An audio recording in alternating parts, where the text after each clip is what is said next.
Hello and welcome back to my channel divine didi explorer. और मैं इस वक्त न्यू दिल्ली पे हूँ और एक नंबर मेट्रो स्टेशन 1 नंबर पे मैंने ओला की है। ओला करके मैं अब जा रही हूँ Indira Gandhi international airport terminal 3, क्योंकि मुझे जानी है नेपाल। तो वहाँ से मैं फ़्लाइट पकड़ रही हूँ। यहाँ से मुझे 1 घंटा लगेगा। और ओला मैंने ऑनलाइन बुक कर लिया था। तो चलिए बने रहिए मेरे साथ में।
अभी हम आ गए हैं दिल्ली एयरपोर्ट में टर्मिनल 3 पे। और मुझे जाना है नेपाल, यानी काठमांडू एयरपोर्ट जाना है। और मेरा बोर्डिंग टाइमिंग है 3:30 PM और 4 बजे डिपार्चर होगा और 6 o'clock पे वहाँ पहुँच जाएंगे। तो ये है टर्मिनल 3 और ये इंडिया का सबसे बड़ा इंटरनेशनल एयरपोर्ट है। और भी जो भी जानकारी होगी तो वो मैं आपको डिटेल देती रहूँगी। और नेपाल की वीडियो में बने रहिएगा, क्योंकि बहुत सारे वीडियोस नेपाल के आने वाले हैं और बहुत कई चीज़ें एक्सप्लोर करेंगे वहाँ पे और आपको वहाँ की सारी इन्फॉर्मेशंस देंगे। तो अभी मैं तो फर्स्ट टाइम नेपाल जा रही हूँ, काठमांडू। तो वहाँ पे ब्लॉग में आपको और सारी डिटेल, फूड ब्लॉगिंग करेंगे, घूमेंगे फिरेंगे और बहुत जो वहाँ की हिस्टोरिकल प्लेसेस हैं, जो देखने लायक प्लेस हैं, वो वहाँ आपको दिखाएंगे नेपाल में। तो ये जल्दी वीडियो आएगा। अगर मेरा वीडियो पसंद आए तो प्लीज़ लाइक, शेयर, सब्सक्राइब और कमेंट ज़रूर करिएगा। तो बने रहिए मेरे साथ में। तो हम है ना काठमांडू आज जा रहे हैं। तो मेरे साथ मेरी सिस्टर्स भी जा रही हैं और हम इत्तेफाकन से सब लोग दोनों एक ही जैसे ड्रेस पहने हैं। Sister goal. तो आपको कैसा लग रहा है काठमांडू जाके? आई एम तो very excited. This is my first international trip. तो बहुत मज़ा आने वाला है and I can just wait. और देखिए हम ऊपर से नीचे आपको दिखाते हैं कि हम कैसे ऊपर से नीचे एक जैसे हैं।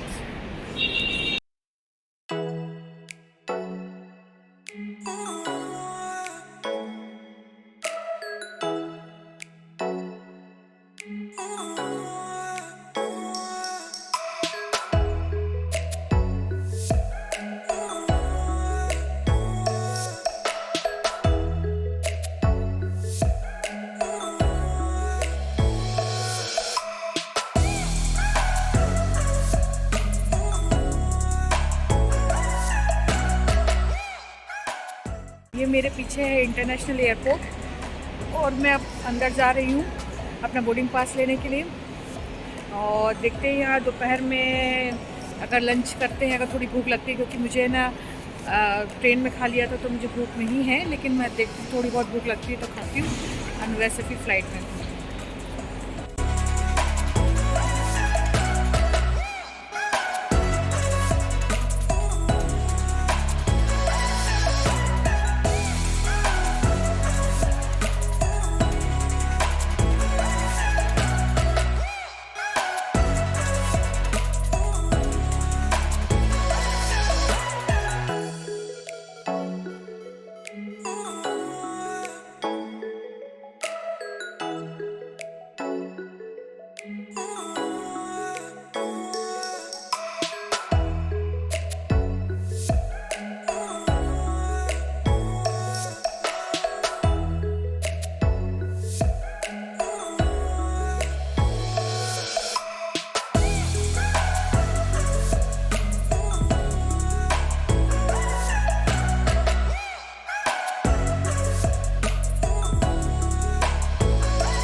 मैंने बोर्डिंग पास ले लिया। बोर्डिंग पास लेने के बाद मुझे ना बैग चेकिंग से पहले इमिग्रेशन पास भी ज़रूरी था मेरे लिए, तो उसमें बहुत लंबी लाइन थी और उसमें बहुत लोग बाहर जाते हैं और बहुत कड़ाई से जांच होती है। आपके पास पासपोर्ट हो और जैसे आप नेपाल वगैरह जैसे जा रहे हैं तो आपके लिए पासपोर्ट नहीं है तो आपको वोटर आईडी होना ज़रूरी होता है। तो उसके लिए है ना मेरे को वोटर आईडी से पहले बिना इमिग्रेशन वोटर आईडी डिपार्टमेंट में गए और उन्होंने वोटर आईडी मेरा चेक किया। फिर उन्होंने इमिग्रेशन में गए, उन्होंने फ़ोटो मेरी चेक की और फिर उसके बाद है ना बैग जो ऊपर फ्लाइट में साथ में लेके जाते पर्स वगैरह, फिर उसका चेक किया। मुझे बहुत स्ट्रिक्ट है। आप ये सोचो कि अगर आपने आपके वोटर आईडी में थोड़ा सा भी है ना आप थोड़ा हेरा फेरी करें और हेरा फेरी करके आप है ना सोचो कि हम निकल जाएंगे तो ये करना गलत होता है, कहीं आप फंस ना जाए। क्योंकि 1-2 लोग ऐसे भी थे जिनकी फ़ोटो है ना पुरानी थी उनके आईडी प्रूफ्स में और उसमें बाकी में है ना उसमें रियल में कुछ और दिख रहे थे। तो आप अपनी फ़ोटो एड्रेस पूरी तरह से अच्छी तरह से चेंज करो। जो आपका नया वर्तमान का जो प्रेजेंट का आपका जो एड्रेस है फ़ोटो है वो आप सही से कराइए और वो देखिए कि कहीं ऐसा ना हो कि आगे आप वहाँ फ़्लाइट का टिकट लेकर आएँ और पता चले यहाँ से आपको वापस भेज दिया जाए। तो ये इस चीज़ का ध्यान रखिएगा और कभी भी 2 नंबर का काम मत ये कीजिएगा कि एड्रेस में ज़रा सा भी एड्रेस का या नाम का कुछ भी गलती हो गई तो आप सोचें कि दूसरा डुप्लीकेट बनवा के ना एंट्री कर ले जाएंगे और निकल जाएंगे। नहीं, अगर यहाँ से भी निकल गए तो फिर काठमांडू एयरपोर्ट में फंस जाएंगे। तो चलिए मैंने अभी ये सब इतने सारी फॉर्मेलिटी करने मुझे 1-1.5 घंटा लग गया और अभी मैं थोड़ी सी पेट पूजा करूँगी। 3:30 बजे मेरा बोर्डिंग का टाइम है तो मैं बोर्डिंग है ना करवाऊँगी। फिर उसके बाद है ना क्या कहते हैं मेरी 4:15 पे 4:10 पे फ़्लाइट है और सर 6:15 बजे फ़्लाइट पहुँचेगी। और ये मेरा पूरा पैकेज मेरे ट्रेवल एजेंट के द्वारा करवाया है जिसमें मेरा होटल और साइड विजिट इंक्लूड है उसमें, मतलब पूरी गाड़ी बुक की गई है। 6-7 डेज़ का मेरा प्लान है ये पूरा और फ्लाइट भी मैंने उन्हीं के थ्रू कराई है मेरा। उसकी डिटेल मैंने पूरे पैकेज की डिटेल मैं आपको आगे नेक्स्ट वीडियो पे दूँगी। तो आप मेरे वीडियो पे बने रहिए और देखते रहिए मेरे वीडियो को और स्किप मत कीजिए करिए, मेरे पूरे वीडियो को देखें। प्लीज़ लाइक शेयर सब्सक्राइब और कमेंट करें। सो अगर जैसे आप नेपाल वगैरह जा रहे हैं तो नेपाल में अगर आपके पास पासपोर्ट वीज़ा नहीं है तो आप आपकी वोटर आईडी के थ्रू भी जा सकते हैं। आधार कार्ड के बेसिस पर आप नहीं जा सकते, वोटर आईडी होना कंपलसरी है इंडियंस के लिए खासतौर से। तो आप है ना वोटर आईडी के थ्रू नेपाल जा सकते हैं। और इसके अलावा एक फॉर्मेलिटी होती है जो एक डॉक्यूमेंट होता है जो ऑनलाइन होता है या आप ट्रैवल एजेंट के थ्रू जा रहे हैं तो उनके थ्रू एक नेपाल की सारी फॉर्मेलिटी इस वक्त अभी कोविड का दौर चल रहा है, 2 साल हो चुके हैं, अभी 2022 चल रहा है। तो दोनों वैक्सीनेशन होना ज़रूरी है। मैंने दोनों वैक्सीनेशन का भी है ना सर्टिफिकेट निकाला है प्रिंट आउट, प्लस है ना इसके साथ मैंने RT-PCR भी रिपोर्ट कराई है क्योंकि हो सकता है काठमांडू एयरपोर्ट में भी चेकिंग हो तो RT-PCR भी मैंने 72 घंटे का करवाया है। और इसके अलावा एक नेपाल एयरलाइंस का है ना कुछ फॉर्मेलिटीज़ होती है कि आपको पहले कोई डिजीज़ वगैरह तो नहीं थी या कोविड वगैरह तो नहीं था और एक फॉर्म होता है वो फिल करना होता है, तब आपको साथ में एक फॉर्म वो वहाँ देखा जाता है आपके साथ में। और इसके अलावा आधार कार्ड भी कैरी कीजिए और आपके पास वोटर आईडी भी कैरी कीजिए, पासपोर्ट है तो वेल गुड। और वहाँ से जब आप लौटते हैं वापसी में तब भी एक फॉर्म होता है जिसमें आपकी सारी डिटेल रहती है। फिर उसके बाद है ना आपकी है ना वापसी में रिटर्न होता है। इसके अलावा जो बोर्डिंग पास बनवाते हैं तो बोर्डिंग पास के थ्रू भी आपकी वोटर आईडी चेक की जाती है। 2-3 जगह आप है ना अगर जाते हैं तो वोटर आईडी चेक की जाती है। मैं दिल्ली एयरपोर्ट से जा रही हूँ, दिल्ली इंटरनेशनल एयरपोर्ट से, तो वहाँ भी है ना मेरे कई बार उसमें सारी डिटेल पूछी गई, डेट ऑफ बर्थ देखा गया, आधार कार्ड भी देखा गया, वोटर आईडी भी देखी क्योंकि वोटर आईडी में डेट ऑफ बर्थ नहीं दी होती है आपको। और ये सारी फॉर्मेलिटीज़ करती हैं क्योंकि आप फॉरेन कंट्रीज जा रहे हैं तो जाहिर सी बात है कि वहाँ बहुत सारी चेकिंग होती है। और इन सब फॉर्मेलिटी को कंप्लीट करके मैं अपनी आगे की है ना जर्नी है ना करती हूँ। तो बने रहिए मेरे साथ मेरे वीडियो में। चीज़ आपको बताना मैं भूल गई कि मेरे साथ ये हुआ था कि मैंने अपने नाम के जो मेरा मिडिल नेम और मेरा सरनेम था तो मैंने अपने ना नाम के साथ में ना नाम अपना लिखा था, नाम और मिडिल नेम था, सरनेम मेरा नहीं था। तो इस वजह से मेरे को नेपाल एयरलाइंस से ना मेरे को नहीं परमिट कर रहे थे क्योंकि मेरे आईडी प्रूफ में मेरा मिडिल नेम और सरनेम दोनों चीज़ दी गई थी। तो मेरे को ना मैंने फिर नेपाल एयरलाइंस में भी कॉल किया तो नेपाल एयरलाइंस ने उस चीज़ को सिंगल एरर में भी वो एंट्री नहीं कर रहे थे। तो उन्होंने ये बोला, मैंने कॉल किया तो उन्होंने बोला कि आपको नेपाल एयरलाइंस से कि आपको है ना फ़्लाइट को कैंसिल करा के फिर से है ना फ़्लाइट करानी पड़ेगी। मैंने मेक माई ट्रिप के थ्रू फ़ोन किया कॉल सेंटर पे, लेकिन मेक माई ट्रिप भी है ना इस चीज़ पे कोई सहयोग नहीं दे रही थी। मेरी है ना 15,000 की फ़्लाइट थी और वो भी मेरे दो व्यक्ति की फ़्लाइट थी, तो मुझे वो कैंसिल करानी पड़ी। एक्चुअली मेरा आना जाना दोनों था, दोनों में सेम प्रॉब्लम थी, क्योंकि जब आप अगर आप खुद ऑनलाइन बुकिंग करते हैं अपने सेल्फ, तो उसमें कभी कभी नाम और ना सरनेम दिया होता है, और नाम और मिडिल नेम और सरनेम आपका होता, तो आपको एक काम करना चाहिए, जो फर्स्ट नेम है तो फर्स्ट नेम में आपको फर्स्ट नेम प्लस मिडिल एक ही ब्लॉक में लिखना चाहिए, और जो सरनेम है वो सेकंड ब्लॉक में लिखना चाहिए। और मेरे से यही मिस्टेक हो गई कि मैंने फर्स्ट नेम पे लिखा था और सेकंड नेम पे मिडिल नेम पे लिखा था, और सरनेम मेरा नहीं आया था। इस वजह से मेरे है ना फ़्लाइट को मुझे कैंसिल करानी पड़ी। मुझे 30,000 का लॉस हुआ, और वो ये नॉन रिफंडेबल फ़्लाइट थी नेपाल एयरलाइंस की, क्योंकि आने जाने के दोनों ही नॉट रिफंडेबल है। तो इस वजह से मुझे फिर कैंसिल करा कर फिर से मैं दोबारा मुझे फ़्लाइट का बहुत महंगी पड़ी। मेरे को 35,000 की फ़्लाइट पड़ी, क्योंकि मेरे को जाने के 2 दिन पहले हुआ, क्योंकि मैं ये बात चाह रही थी कि नेपाल एयरलाइंस या मेक माई ट्रिप मुझे हेल्प कर देगी, तो उन्होंने मुझे इसमें हेल्प नहीं की। और वो चाहते तो है ना उसको सरनेम को मैंने नाम चेंज कराने के लिए भी डाला था, लेकिन उन्होंने वो भी चेंज नहीं किया। तो ये आप इस चीज़ का ध्यान रखिए, अगर आपका मिडिल नेम सरनेम है तो पूरा ही जो आपकी आईडी प्रूफ में आपका नेम सरनेम एड्रेस हो, वही चीज़ आपकी है ना बुकिंग के दौरान, तो एक एक चीज़ मिलाते हैं। और अगर ज़रा से भी आपकी गलती हुई तो आपको ना आपकी फ़्लाइट को फिर वहाँ आप पहुँच भी जाएंगे तो आपको निकलने नहीं देंगे। तो इस चीज़ का ध्यान रखिए।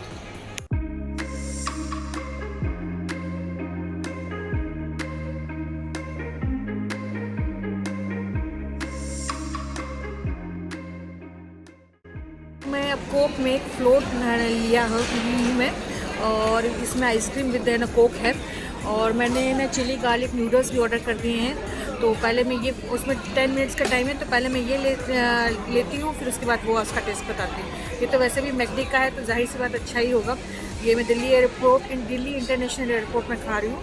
हालांकि मेरे नेपाल एयरलाइंस में भी है ना फूड शायद दिया जाएगा मेरे को, उसका भी आपको मील का टेस्ट बताऊँगी। तो पहले ये टेस्ट करते हैं।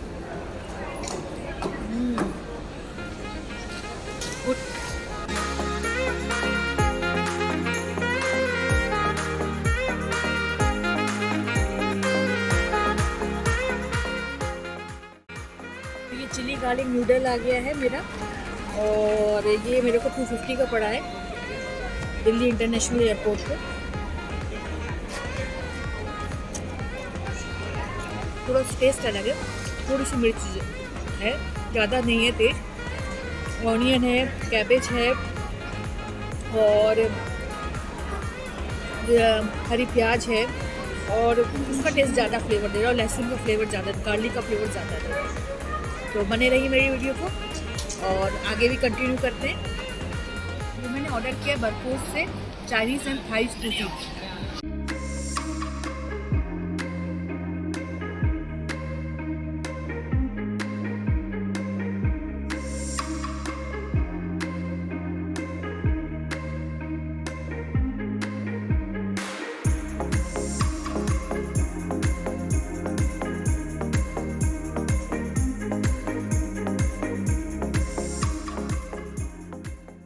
अभी ऐसा हो रहा है कि जो हमारी फ़्लाइट नेपाल की थी वो 3:30 पे बोर्डिंग थी, तो ऑलरेडी लेट हो चुकी है, क्योंकि शायद ये लेट आई है।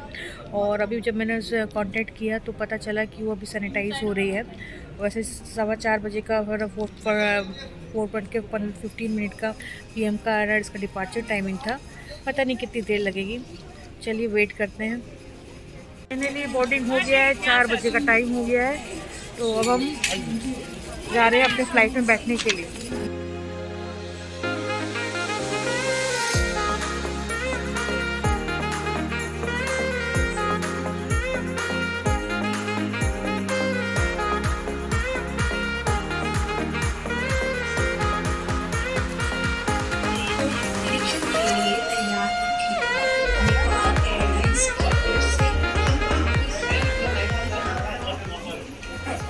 तो अभी हम जा रहे हैं, और बने रहिए हमारे साथ वीडियो।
फ्लाइट में बैठ गए फाइनली, और 2 घंटे में पहुंच जाएंगे। 4:30 का बज रहा है टाइम, और फिर 2 घंटे बाद जब कुछ मुझे सर्व होता है तो मैं आपको दिखाऊंगी।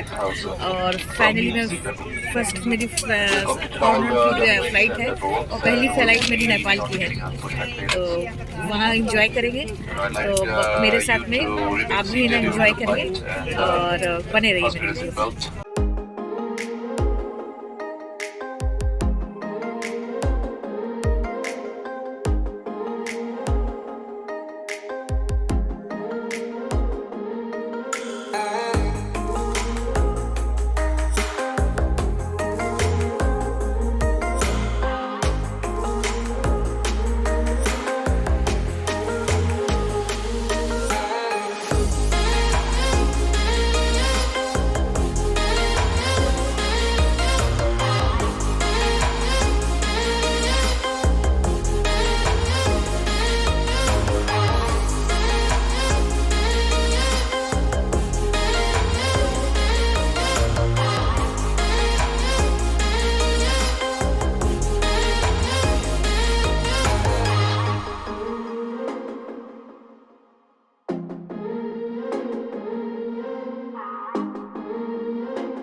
उसने मिला है नेपाली फूड, उसका ट्राई करते हैं, टेस्ट बताते हैं कैसा है। ये स्प्राइट है, बड़ी स्प्राइट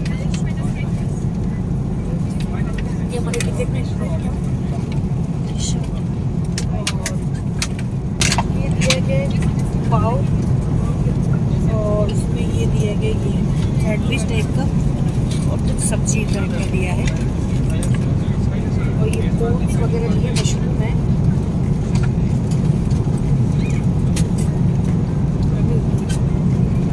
पोटैटो है, हल्का मिर्च है, अच्छा है।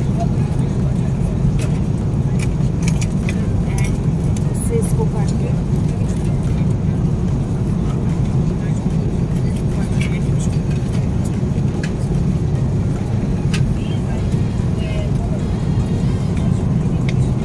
देखिए ये दिस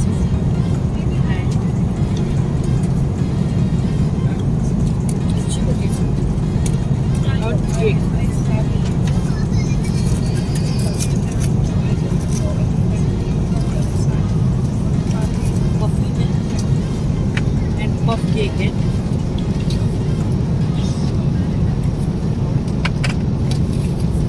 वेजिटेरियन है पूरा प्योर।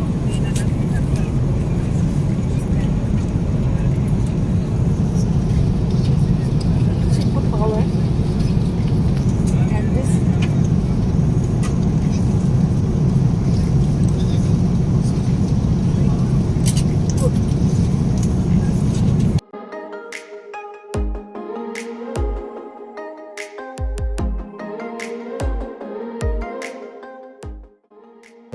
ना 15 मिनट रह गए हैं आने को, टाइम पे कवर कर लिए है, और ये 6:07 हुआ है, और 1 घंटा 1.5 घंटे में इसने कवर कर लिया है फ्लाइट ने।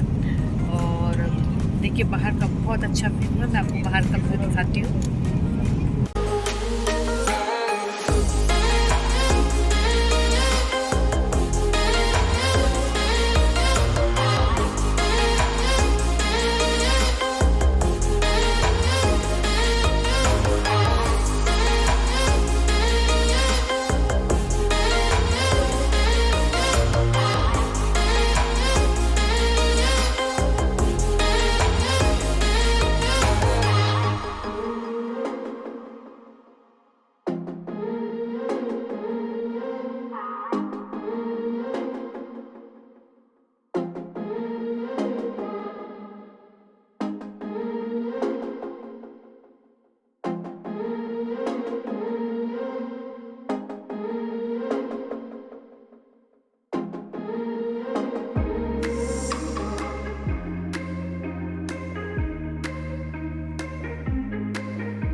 फाइनली हम नेपाल काठमांडू एयरपोर्ट आ गए हैं और 1 घंटा लेट हैं।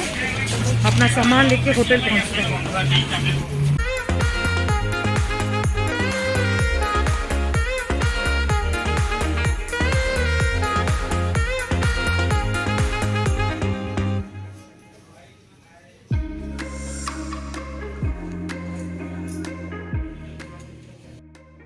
यहाँ पे फिर से है ना काठमांडू एयरपोर्ट पे यहाँ इमिग्रेशन पे चेकिंग हो रही है। आपका RT-PCR की रिपोर्ट हो या वैक्सीनेशन हो और आपका पासपोर्ट हो या फिर आपके पास वोटर ID हो, और देखते हैं और क्या क्या चीज़ चेक होता है। फिर इसको क्लियर करने के बाद ही आप बाहर निकल सकते हैं।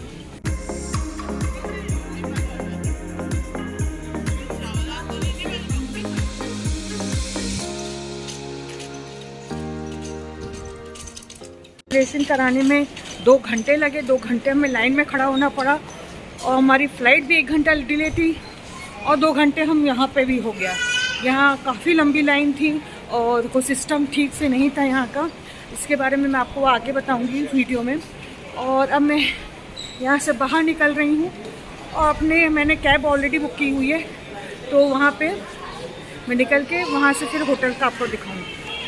तो यहाँ पे फिर से है ना चेकिंग हुई कि आपने टैग लगाया कि नहीं लगाया, और इसके बाद है ना क्या कहते हैं, बहुत लंबा प्रोसेस होता है और बहुत परेशान हुए हैं। मेरा भी एक्सपीरियंस थोड़ा ख़राब रहा कि यहाँ का ना इमिग्रेशन वाले डिपार्टमेंट ज़्यादा कोऑपरेट नहीं करते हैं, और ख़ासतौर से इंडियन को बोला कि ना आप इंडियन हैं तो 2 घंटे और लाइन में इनको खड़ा रखो। हम ऑलरेडी 2 घंटे रहते, उसमें चेकिंग कराने उसमें बहुत सारी दिक्कत।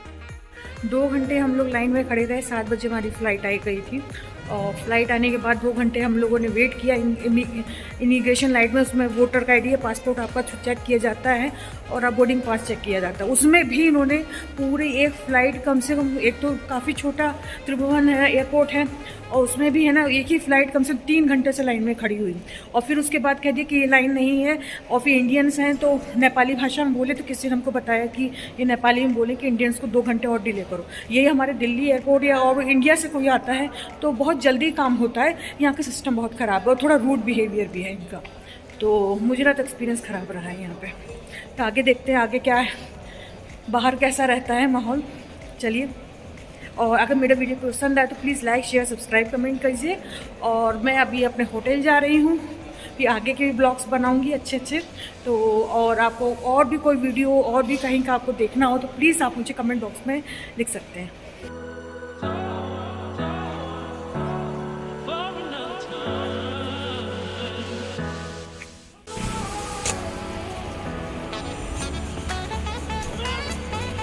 चलो तो अप्रैल है और अप्रैल में बारिश होती नहीं है। यहाँ बारिश का मौसम हो रहा है, ठंडा मौसम हो रहा है।